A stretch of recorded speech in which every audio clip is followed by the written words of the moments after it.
안녕하세요. 오늘도 사연살롱을 찾아주셔서 감사합니다. 저는 시댁에 전화위복을 선물하고 거액의 위자료와 함께 이혼을 한 30대 여성입니다. 전화위복이란 재앙이 바뀌어 오히려 복이 된다는 것을 뜻하죠. 여러분들은 그런 경험이 있으신가요? 사실 흔하지 않은 일이죠. 하지만 그런 일이 저에게 일어났는데요. 때는 올해예요. 올해 저희 시아버지가 칠순이 되셨거든요. 그래서 가족끼리 해외여행을 계획했어요. 베트남 다낭을 가기로 했죠. 그런데 당일 저를 포함한 시댁가족은 다낭으로 가는 비행기에 오르지 못했어요.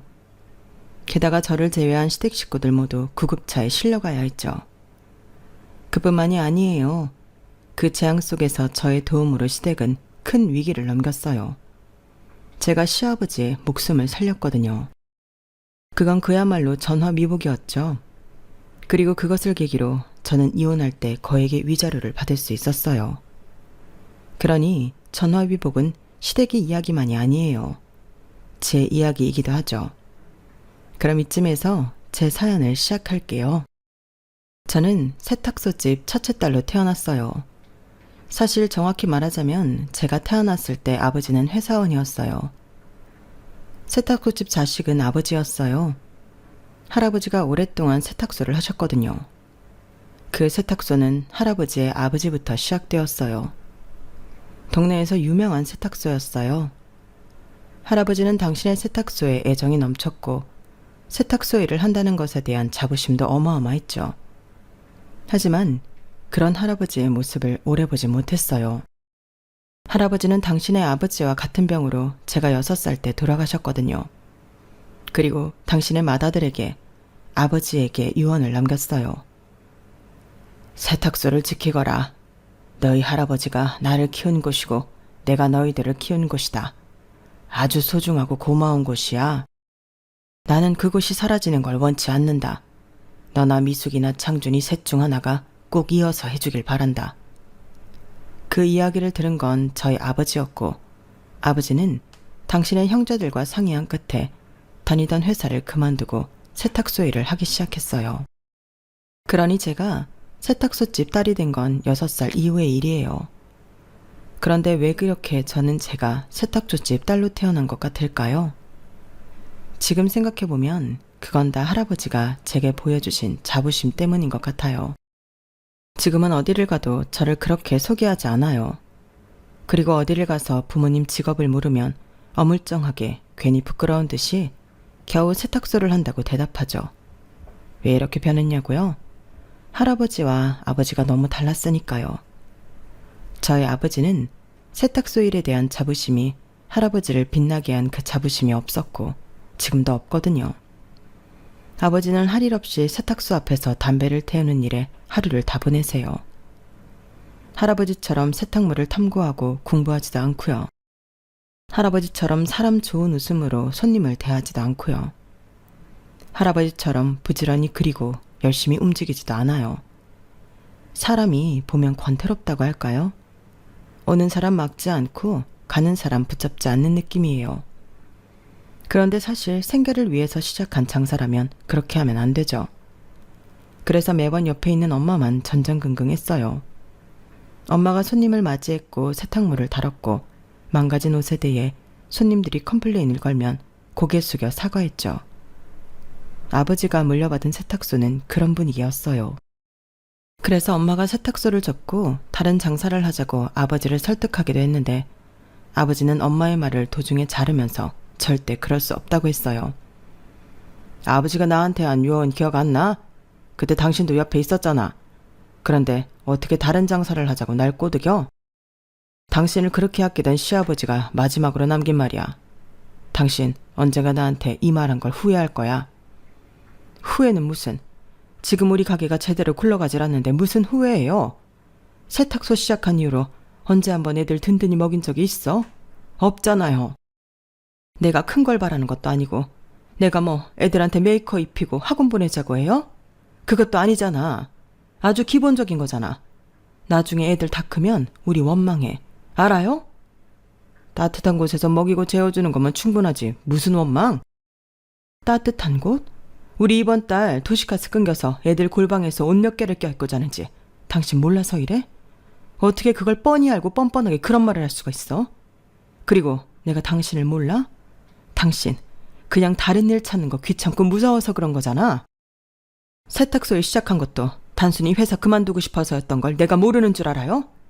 나한테 그전부터 회사 그만두고 싶다고 숨 막히고 쳇바퀴 도는 것 같다고 했으면서. 아니면 이렇게 넓은 집 필요 없잖아요. 새를 주자고 차라리.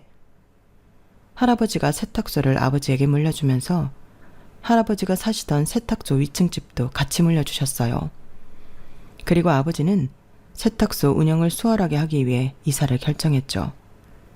그런데 할아버지 집은 평수가 넓어서 엄마는 저희 가족이 쓰기엔 적당하지 않다고 생각했어요.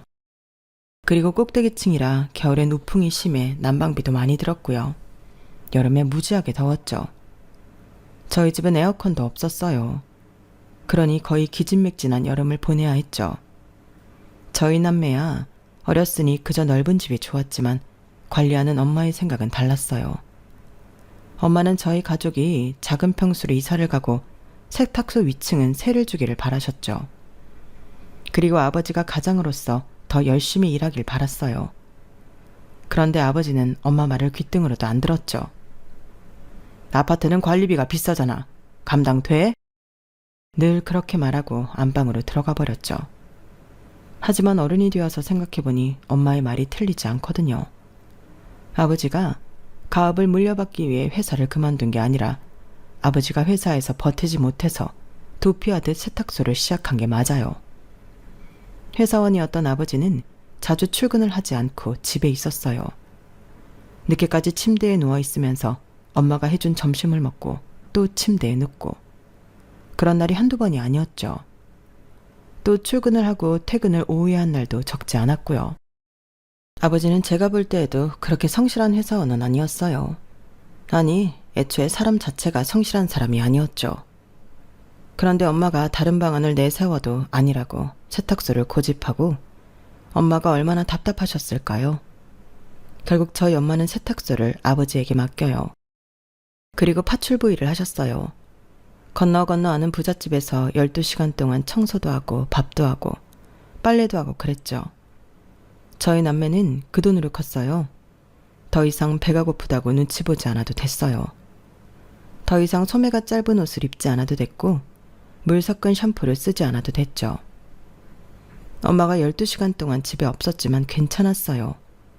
저는 엄마 대신 제가 연년생인 남동생을 챙기며 지냈어요. 그리고 저는 왜 엄마가 파출부 일을 선택했는지 알 수 있었죠. 어느 날 엄마가 친구와 통화하는 걸 들었거든요. 나야, 우리 현수 보고 견디는 거지. 너도 알잖아. 우리 현수가 수학 올림피아드도 나가고 거기서 수상도 하고 그랬잖아. 영재원도 다녀보라고 명함도 받았고.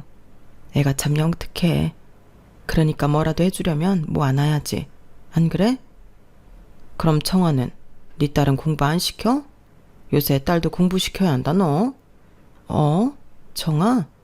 정아는 뭐 걔는 공부랑은 거리가 멀어. 대신 손재주가 뛰어나서 나중에 뭐라도 먹고 살 수 있을 거야. 야, 어떻게 내가 둘 다 공부시키니? 하나만 하려고 해도 이렇게 벅찬데. 불행인지 다행인지 제 남동생이 공부를 무지하게 잘했어요. 늘 전교 1등을 놓치지 않았거든요. 제가 동생이랑 같은 초등학교, 중학교를 나왔는데 학교에서 학생들뿐 아니라 선생님들, 직원들까지 이름을 다 알 정도로 영리했어요. 게다가 제 남동생은 착하거든요. 심성이 순하고 착해요. 누구를 질투하지도 않고 욕심내지도 않고 탐욕스럽지도 않아요. 본인과의 싸움이라고 할까요? 늘 본인을 넘어서려고 하죠. 오직 남동생에겐 그것뿐이에요. 그런 남동생은 부모님의 자랑이라는 걸 어릴 때도 모르지 않았어요. 하지만 저희 엄마는 지혜로운 분이어서 항상 제 칭찬도 해줬어요. 물론 늘 화두는 남동생 차지였지만 그래도 전 엄마에게 늘 고마웠고 그래서 남동생을 미워하지도 않았어요. 하지만 그때의 통화는 조금 배신감이 들었다고 할까요? 제가 남동생보다는 못할 뿐이지 공부를 썩 못하는 것도 아니었어요.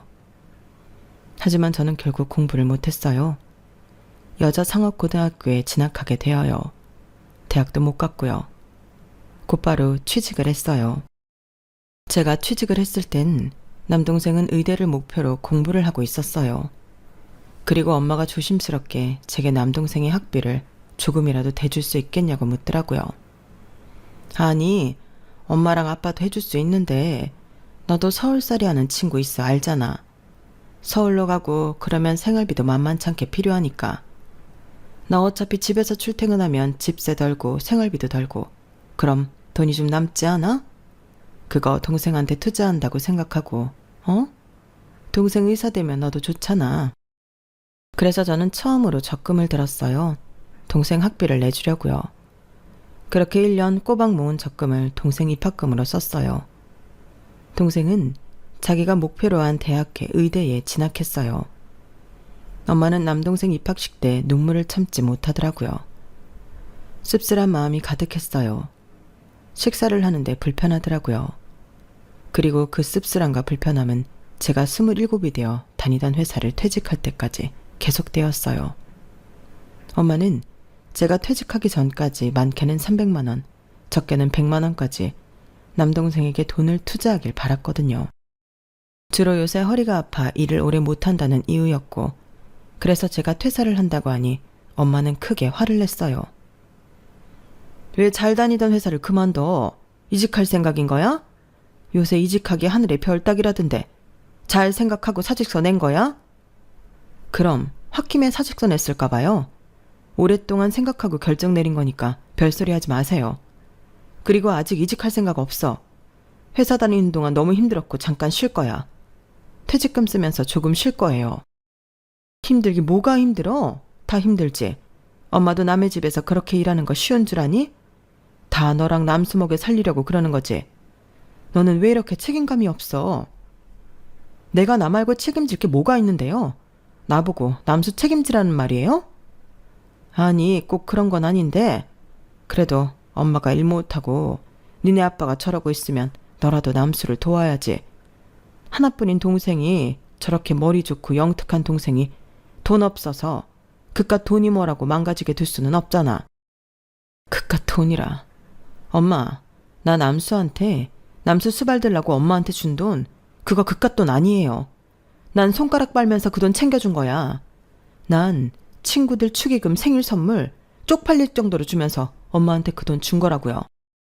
친구들이랑 남수를 비교하니? 그 친구들이 얼마나 갈 것 같아? 다 한때다. 하지만 남수는 네 형제는 평생 가는 거야. 엄마가 분명히 투자라고 했지. 언젠가 너한테 돌아오는 게 있을 거라니까? 그러니까 엄마는 내가 회사 그만둬서 남수 뒷바라지 못하니까 화가 나는 거잖아요. 아니, 그런 게 아니라 나는 너를 걱정해서. 뭐가 아니에요. 이제껏 한 말이 다 그 말인데. 솔직히 까놓고 말해서 나도 대학 가고 싶었어요. 나도 대학 가서 친구들도 사귀고 하고 싶은 공부도 하고 그러고 싶었다고요. 그리고 내가 왜 지금까지 버텼는데. 지금 남수 군의관으로 군복무하고 있고 그 뒤엔 일해서 어쨌든 월급 받을 거고 그래서 지금 그만둔 거야. 알고는 있어요? 제가 그렇게 말하자 엄마는 처음으로 제게 미안하다고 말하며 안방으로 먼저 들어갔어요. 그리고 제가 쉬는 동안 저에게 한마디 말을 안 걸었어요. 저는 덩그러니 남겨진 유행이 지난 인형처럼 집에 빈둥거리다가 카페 아르바이트를 하기 시작했어요. 카페 아르바이트는 저에게 활기를 주었어요. 사무실에서 앉아있는 것보다 월급은 적었지만 훨씬 생기가 있었죠. 더구나 제가 음료를 제조하는 것이 재미있었어요. 커피 샷을 내리는 걸 처음 했을 땐 심장이 얼마나 떨렸다고요. 그렇게 저는 1년 만에 직원이 되었어요. 그리고 그로부터 1년 뒤 사장님이 2호점을 내셨고 저는 2호점 매니저가 되었죠. 2호점은 다양한 직종의 회사가 밀집된 거리에 있었어요. 그래서 붐비는 시간에 무척 바빴어요. 그런데 그 사이에도 사랑이 피어나더군요. 저는 그곳에서 남편을 만났어요. 연인이 된 스토리는 너무 뻔해서 넘어가고 저희는 1년 동안 사랑을 키우다가 결혼을 했어요. 그리고 남편과 약속한 대로 결혼을 하고 카페 일을 그만두었어요. 남편이 동료들과 함께 다니는 카페에서 제가 근무하는 게 싫었나 봐요. 저는 그럴 수도 있겠다 싶어서 일을 그만두었어요. 일단 그만두어도 먹고 살 수 있을 만큼 남편이 벌었거든요. 남편은 연구원으로 연봉 1억이 넘었거든요. 게다가 결혼 전에 집도 있고 저는 몸만 왔어요. 제가 이렇게까지 빈손으로 결혼을 해도 되나 싶을 정도로 남편은 다 가지고 있었고 제가 없는 것에 눈치를 주지도 않았어요. 그리고 돈은 자기가 벌어올 테니 집에서 쉬라는데 누가 환영하지 않겠어요. 저는 로또라고 생각했어요. 물론 그것만이 결혼한 이유는 아니에요. 저는 남편이 성실하게 일을 하는 모습, 그리고 연구에 진심인 자세가 무능력한 저희 아버지와 비교되어서 프로포즈에 승낙을 안 할 이유가 없었어요. 그리고 그 이유도 있었어요. 여전히 제게 어떤 말도 하지 않는 저희 엄마에게서 벗어나고 싶은 이유도 있었어요. 그래서 저는 남편과 결혼을 했고 일을 그만두고 집에서 살림을 했어요. 그런데 한 1년 정도 쉬니까 몸이 근질근질 하더라고요. 저는 제가 쉬기를 좋아하는 사람인 줄 알았는데 아니었어요. 점점 활기를 잃더라고요. 그래서 문화센터에 가서 이것저것 배웠어요. 꽃꽂이도 배우고 공예도 배우고 도자기도 배우고요. 그리고 마침내 운명처럼 네일을 배웠어요. 제가 손재주가 있다고 저희 엄마가 말했죠. 제가 꾸미는 것도 좋아하고 어릴 때부터 물감 칠하는 걸 좋아했어요. 그것도 굉장히 섬세하게 했거든요. 그리고 색감 감각도 뛰어나요. 그래서 문화센터에서 네일을 배울 때 칭찬을 참 많이 받았어요. 강사가 진지하게 배워보지 않겠냐고 명함을 주더라니까요. 그래서 남편을 설득해서 학원을 등록했어요. 그리고 1년을 공부한 뒤에 자격증을 땄고 개업을 했어요.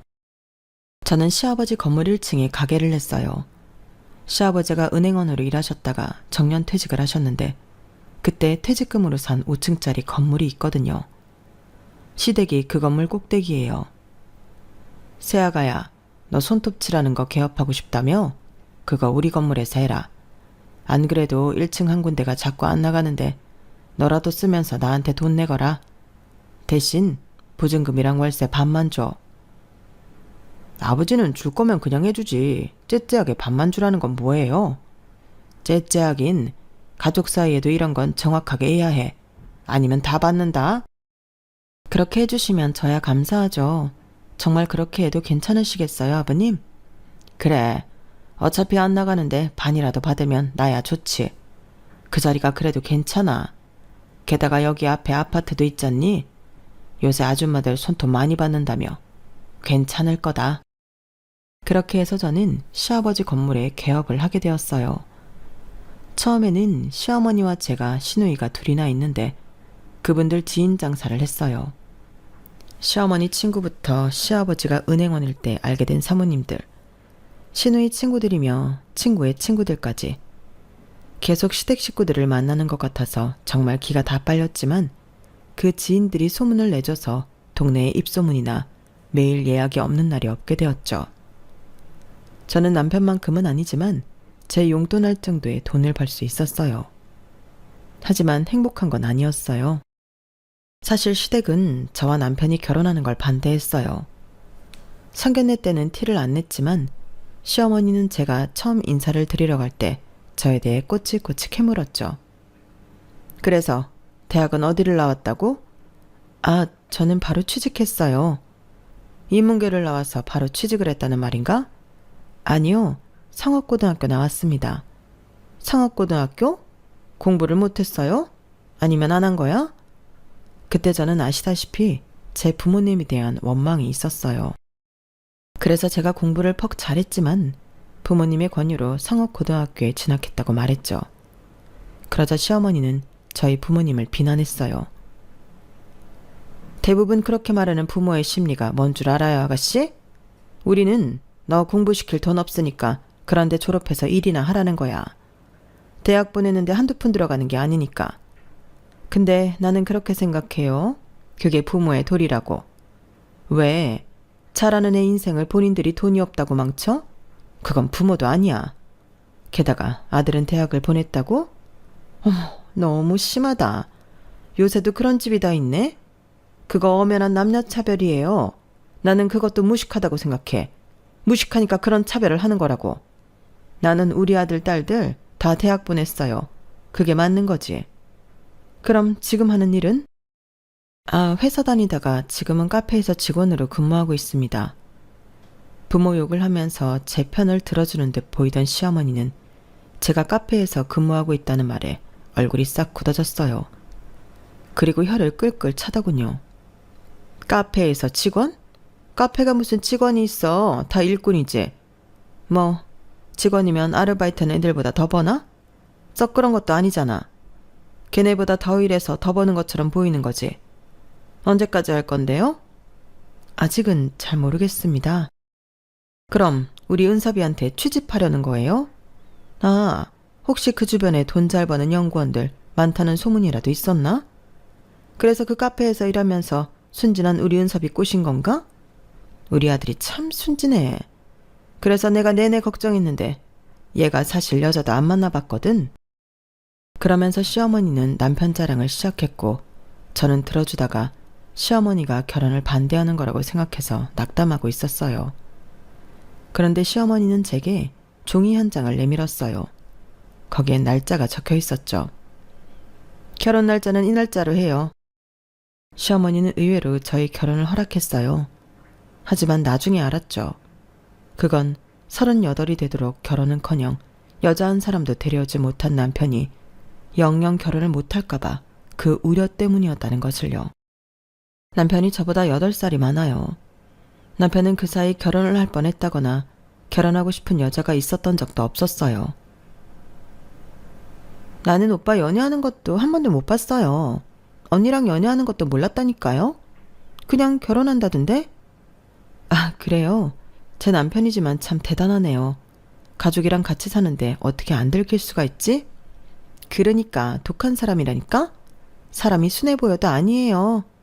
아, 뭐 어쩌면 너도, 아니 언니도 사랑하는 건 아닐지도 모르죠. 그냥 우리 엄마가 결혼할 나이 됐을 때부터 하도 결혼하라니까 데려온 걸지도? 네? 아, 농담이에요, 농담. 그나저나 오늘 나 이후로 손님 없죠? 올라가서 포장 좀 같이 해줘요.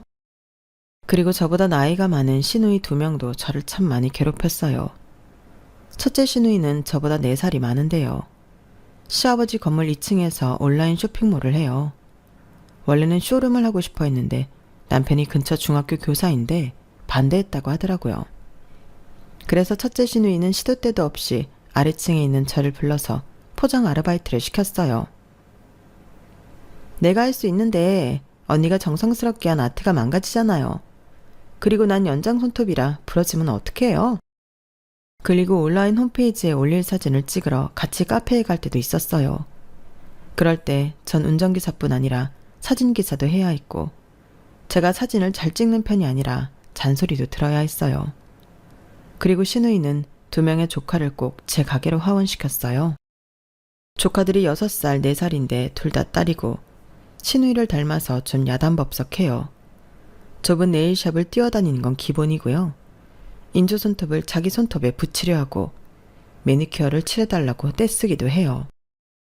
그리고 시누이가 가끔 아무도 없을 때 제 이름을 부르거든요. 기가 막히게 그걸 따라해요. 정아야, 정아야 이런다니까요. 그럴 때마다 혼내면 쪼르르 가서 시누이한테 이르고요. 언니는 애가 그러는 건데 눈에 불을 켜고 혼내면 어떡해요? 그게 매일 반복되어요. 그리고 둘째 시누이는 어떠냐면요. 저보다 2살 많고 미혼인데 화장품 회사를 다녀요. 나이 많다고 가끔 언니라고 안 부르는 건 기본이고요. 시어머니처럼 고졸이라고 가난하다고 사람을 막 깔봐요. 그리고 제가 시댁에 가면 온갖 심부름을 다 시키죠. 과일 깎아와라. 우리 엄마 부엌에 있는데 왜 거실에 있냐. 물 가져와라. 설거지해라. 아무래도 작은 시누이는 제가 식모라고 생각하는 것 같아요. 그래서 제가 애둘러 자리를 피하려고 하면 제 손을 탁 잡아요. 언니, 여기서 이러면 안 되죠. 이런 식으로 하면 아빠한테 가서 확 가게 빼라고 한다? 이렇게 저를 협박한 적이 한두 번이 아니에요. 그래서 제가 남편에게 하소연을 하면 남편은 제가 현명하지 못해서 그런 거라고 하죠. 그런데 왜 진즉 이혼을 안 했고 어쩌면 애초에 왜 결혼을 했냐고 생각하실 수도 있을 것 같아요. 그걸 지금부터 말씀드릴게요. 제가 결혼을 한 이유, 제가 결혼을 유지한 이유는요. 바로 저희 친정에 있어요. 말씀드렸다시피 저는 당시 친정에서 벗어나고 싶었고요. 가난이 싫었어요. 저는 어려서부터 가난했고 성인이 되어 직장을 구했을 때도 가난했어요. 엄마한테 남동생 학비라는 명분으로 거액의 돈을 갈취당했으니까요. 그리고 전 사실 회사 생활도 힘들었어요. 회사에서 따돌림을 당했거든요. 이유는 저도 모르겠어요. 하지만 그럼에도 꿋꿋이 다녔어요. 엄마의 말처럼 투자한다는 생각도 안 했어요. 그냥 가족이니까 해야 한다고 생각했을 뿐이에요. 그런데 되돌아오는 건 당연함이었고 비난이었죠. 전 신물이 났어요. 그래서 도망친 거예요. 결혼으로요.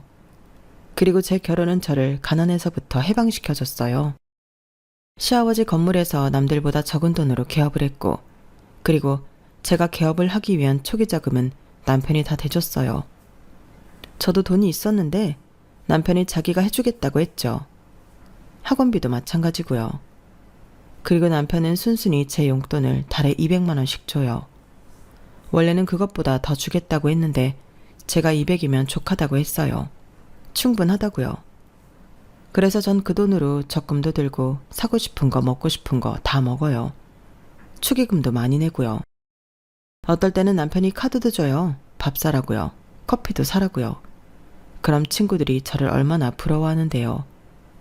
그리고 저희 시어머니도 나쁜 사람 같지만 같이 쇼핑하러 가면 꼭 제게 뭘 쥐어주세요. 그래서 전 명품 가방을 시어머니에게 처음으로 받았어요. 제가 너무 속물처럼 보이나요? 하지만 어떨 땐 돈이 위로가 되잖아요. 전 가난해서 그런지 그걸로도 참아지더라고요. 물론 남편과의 관계는 돈으로 해결되는 게 아니었지만요. 저희 부부는 연애 때도 뜨겁진 않았지만 결혼을 하니 모닥불에 남은 불씨만도 하지 못했어요. 제가 품은 온기보다도 못했죠. 남편은 저를 다잡은 물고기 취급했어요. 그건 아무리 돈이라도 위로가 안 되더라고요. 아이가 없어서일까 그런 생각도 했어요. 그래서 1년, 2년 전부터 아이를 가지려고 노력했어요. 물론 저만요. 남편은 들이대는 저를 막더니 아이를 원하지 않는다고 말했어요. 아이를 원하지 않는다고? 평생 이렇게 살자는 거야? 나 딩크족이야. 평생 이렇게 살 거야. 아이를 굳이 왜 낳아야 하는데? 당신 무언가 포기하면서 살 수 있어? 난 못해. 그리고 대체 나한테 뭘 바라는 거야? 다정한? 섬세한? 가정적인? 그런 남편을 찾는 거라면 다른 놈한테 가봐. 뭐? 무슨 말을 그렇게 해? 당신이 먼저 프로포즈한 거 아니야? 내가 매달렸어? 아니잖아. 그런데 어떻게 그런 식으로 말을 해? 그럼 맨날 집에 가면 결혼해라, 결혼해라 이런 말만 듣는데 내가 안 하고 배겨? 나도 지긋지긋했다고. 그게 무슨 말이야? 어머님한테 그런 소리 듣기 싫어서 결혼했다는 소리야? 그럼 내가 대체 이딴 결혼 같은 걸 왜 하는데? 나 누구랑 한 침대에서 자는 거 못 견뎌. 싫다고. 나는 네가 이렇게 질척이는 애인 줄 몰랐다. 몰랐어. 그러면서 남편은 다음 날 침대를 구매해서 서재에 두고 저와 각방을 쓰기 시작했어요. 저는 남편에게 화도 내보고 울어도 보고 빌어도 봤지만 남편은 요지부동이었어요. 그렇게 1년이 흘렀어요. 1년이 흘러 시아버지가 칠순이 되었죠. 칠순 기념 시댁 식구들은 해외여행을 가자고 했어요. 모두들 찬성했어요. 그런데 도통 시댁 식구들이 구체적인 계획을 안 짜더라고요. 그렇게 3개월이 지나고 저는 나설 수밖에 없었어요. 제가 나서서 계획을 잡았죠. 그렇게 저희는 베트남 다낭으로 떠나기로 했고 제가 이곳저곳에 물어봐 좋은 패키지 상품을 찾아냈어요. 3개월 뒤에 떠나는 것으로 숙소는 1박에 50만 원짜리 풀빌라로 예약을 다 잡았어요. 모두들 만족했고 날짜가 다가오길 기다렸어요. 그리고 3개월 뒤 제가 운전을 해서 시부모님 남편 작은 시누이를 태우고 공항으로 갔어요. 하필 그날 비가 오더군요. 너랑 어딜 가려고만 하면 비가 오는구나? 에이, 그런 게 어딨어요, 어머님. 그냥 우연이죠. 베트남 가면 날씨 좋을 거예요. 날씨가 좋기는 무슨. 베트남 우기래요. 어제 확인해보니까 이번 달 우기더만. 너는, 아니 언니는 왜 매번 그런 식으로 일을 처리해요? 제대로 하는 게 없네. 그나저나 너 운전 좀 살살해라. 비도 오는데 사람 다 어떻게 하려고 그러니? 방지턱 좀 살살 넘어. 뒷좌석이라 불편해 죽겠구만. 살살 가고 있는데 불편하세요? 엉덩이 아파 죽겠다. 그리고 저기 화장실 좀 가자. 배가 자꾸 아프네. 그럼 나도 갈래. 언니 차 좀 세워요. 그렇게 요란하게 겨우 공항까지 도착했어요. 저희 식구들은 식사를 하고 체크인 시간을 기다렸다가 체크인을 했죠. 그런데 제 여권이 없는 거예요. 분명 집에서 나올 때 제가 여권을 찾으니 남편이 제 것을 챙겼다고 했거든요. 자기가 챙겼다며? 내가? 나 그런 말 한 적 없는데. 아까 집에서 나올 때 자기가 그랬잖아. 어허, 난 그런 적이 없다니까. 자기 건 자기가 챙겨야지. 어머, 언니는 못 가겠네? 예약 자기가 다 했는데 어쩌면 좋아? 그러게, 꼼꼼히 다시 한 번 더 확인을 했어야지. 어쩔 수 없네. 집에 가 있어. 나중에 돌아올 때 우리 픽업하러 오는 거 잊지 말고. 그렇게 제가 망연자실하고 있는데 시댁 식구 아무도 남편을 뭐라고 하는 사람이 없더라고요. 그리고 이제 정말 제가 돌아가야 했어요. 시댁 식구들이 피식피식 웃으면서 저를 빼놓고 안으로 들어갔죠. 저는 허망하게 서 있다가 시댁 식구들이 모두 들어간 것을 확인했어요.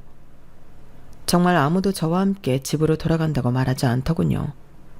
하긴 남편조차도 저러니 누가 그러겠어요.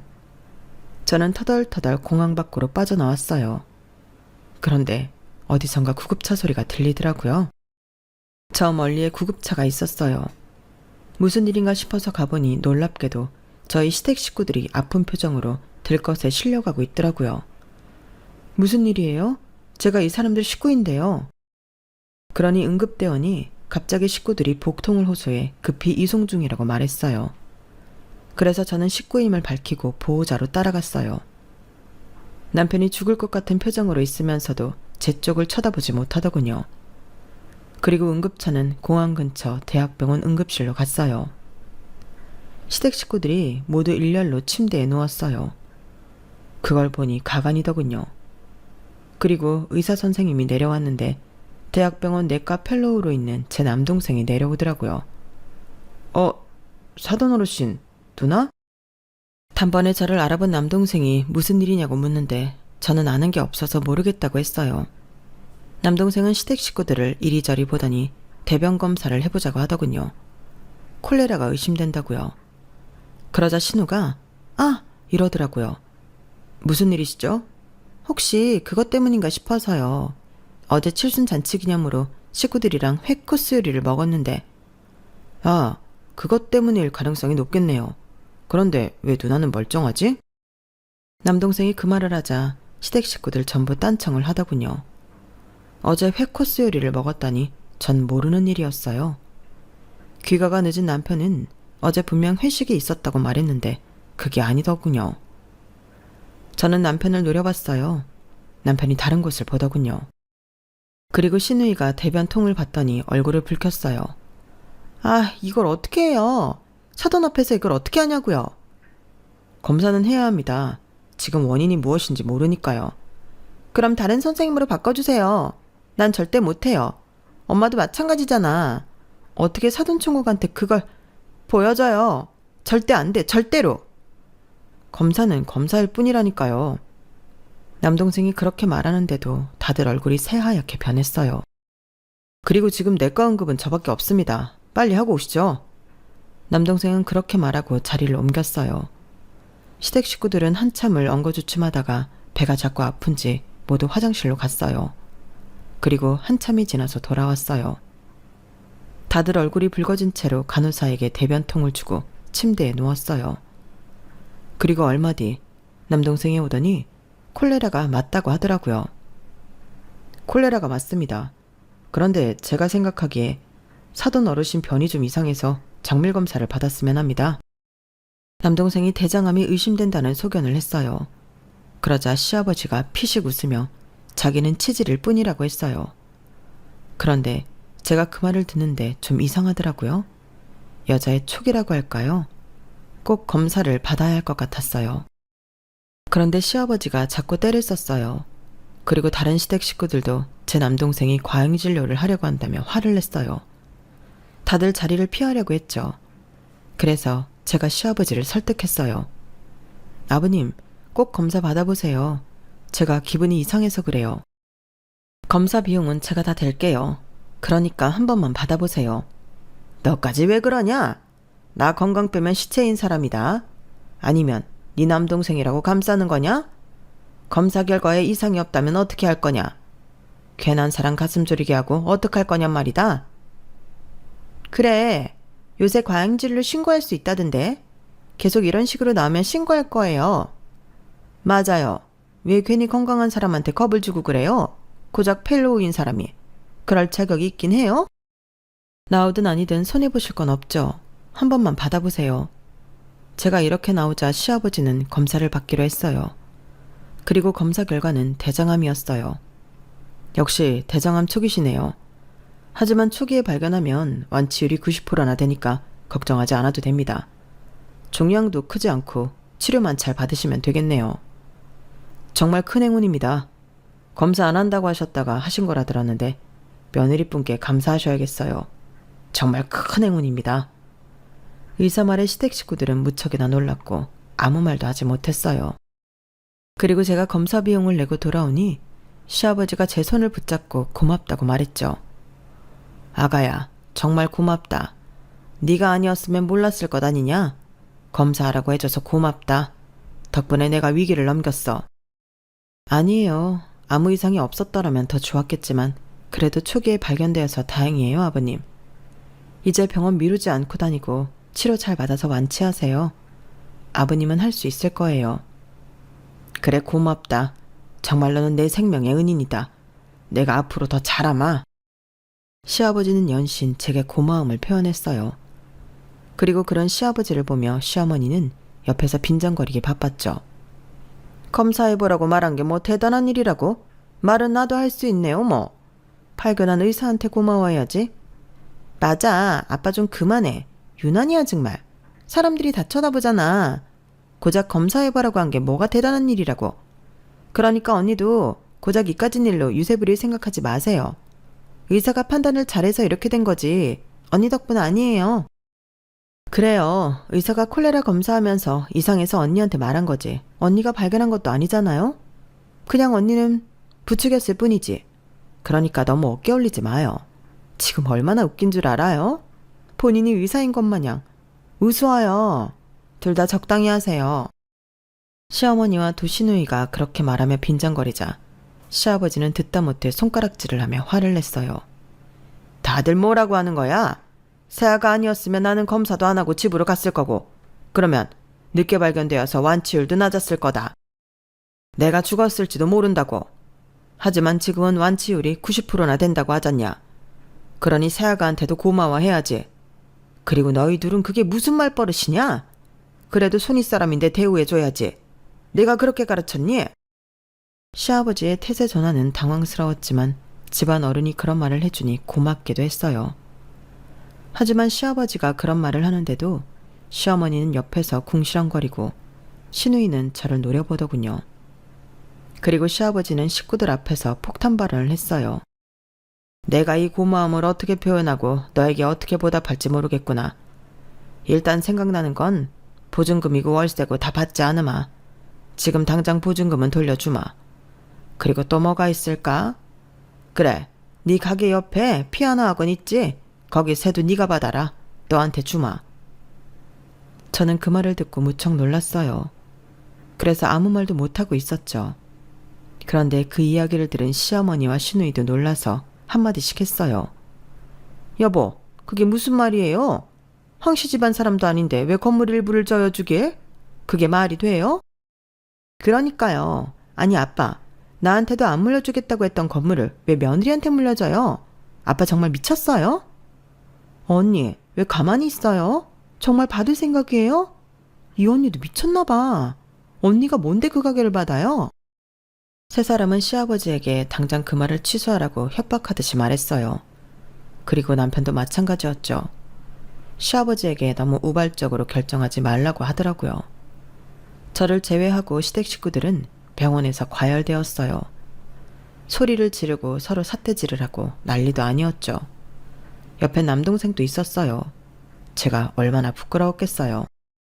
그래서 저는 빽 소리를 지르고 이혼을 하겠다고 했어요. 저 이혼할래요. 어차피 저 이 집 식구 아니잖아요. 그렇게 생각하시잖아요.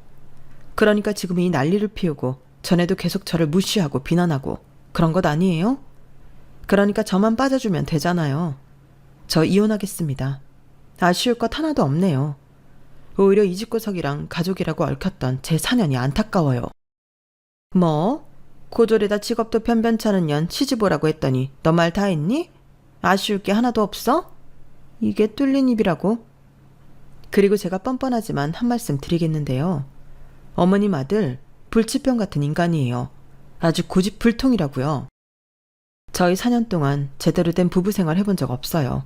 사랑도 없었고요. 부부의 정? 의리? 이딴 것도 없었다고요. 어머님 아들 딩크족이래요. 그건 아셨어요? 전 1년 전에 알았는데 알면서 저랑 결혼시킨 거예요? 그것도 엄연한 사기 결혼이에요. 아세요? 딩크족? 그게 뭐냐? 아, 결혼하고 애 안 낳는 부부를 그렇게 불러요. 시어머니가 신우의 말을 듣고 남편을 노려봤어요. 그러자 남편은 딴청을 부렸죠. 그래서 제가 면전에 대고 비웃었어요. 어머님 고집불통에 나사 빠진 아들 결혼시키려고 남의 딸을 이렇게, 남의 딸 인생을 이렇게 망가뜨려도 되나요? 제 사녀는 어떻게 책임지실 거예요? 이렇게 이혼하면 전 이혼녀 되는 건데. 그런 제가 어떻게 다시 사람을 만나요? 어머님 욕심이 사람 하나 망쳐놨어요. 저 아버님 건물에서 나가겠어요. 그리고 아버님, 죄송하지만 제 가게나 피아노 학원 이야기는 없던 걸로 해주세요. 이런 식으로 받고 싶진 않네요. 그러면서 저는 병원 밖으로 나갔어요. 그리고 집에서 남편을 기다리는데 남편이 들어오지 않더군요. 이혼하겠다는 소리겠죠. 그래서 저는 서류를 준비해 연구실로 보냈어요. 그러니 남편은 도장을 찍어서 집으로 보냈어요. 그 사정을 모르고 시어머니는 이혼을 하면 가만두지 않겠다고 엄포를 놓았고 시아버지는 사정사정했어요. 시아버지는 병원에서 한 약속을 지키겠다고 했죠. 아버님, 저는 정말 필요 없어요. 말씀만이라도 감사해요. 아니다. 은인에게는 꼭 보답을 해야 하는 법이야. 내 복을 위해서라도 받아 죽어라. 아니면 내 건물이라서 불편한 거냐? 그렇다면 내가 돈으로 주마. 내가 따로 살 집과 가게를 구하고도 남을 돈으로 보답하마. 그래, 그게 낫겠구나. 이혼 반대하시는 거 아니었어요? 아니, 난 그런 적 없다. 네가 자꾸 안 맞는다고 해서 그랬지. 네 결정 아니냐? 그리고 내가 봐도 우리 아들놈은 좋은 신랑감이 아니야. 연구에 미친, 일에 미친 인간이지. 아마 평생 일만 하다가 너 같은 애를 놓친 걸 후회할 거다. 그래도 4년이라는 시간 동안 내 아들과 살아줘서 고맙다. 그렇게 전화를 끊고 시아버지는 제게 억 단위의 돈을 보냈어요. 저는 그게 위자료라고 생각하고 받았어요. 그리고 그 돈으로 가게도 다시 내고 오피스텔도 얻었어요. 그렇게 친정도 시댁도 없는 삶을 살려고 했죠. 그런데 남동생에게 연락이 왔어요. 대뜸 미안하다고 하더라고요. 나는 누나가 우리 가족을 버리고 결혼한 줄 알았는데 그렇게 살고 있을 줄 몰랐어. 그리고 나 내 학비며 생활비 누나가 지원했다는 거 얼마 전에 알았어. 그것도 정말 미안해. 다시 집으로 돌아와. 우리 다시 합쳐보자. 그래서 저는 용기를 내고 친정에 방문했고 오랜만에 만난 엄마는 저에게 무척 따뜻했어요. 이혼을 했다고 말했는데도 화를 내지도 않았죠. 그리고 한 달 뒤 제주도로 가족여행을 계획했어요. 저는 그날이 너무 기대되어요. 제 사연은 여기까지입니다. 여러분들은 전화위복, 위기가 복이 되었던 때가 있나요? 어쩌면 그건 본인의 의지가 중요한 일인 것 같아요. 본인이 어떻게 하고자 하는지에 따라 복이 될 수도 불행이 될 수도 있는 거죠. 제 이야기 들어주셔서 감사합니다. 모두들 복이 가득한 날이 되시길 바라요. 여러분, 사연 댓글에 응원과 현명한 조언 부탁드려요. 좋아요와 구독은 저에게 큰 힘이 됩니다. 오늘도 좋은 일 가득하세요.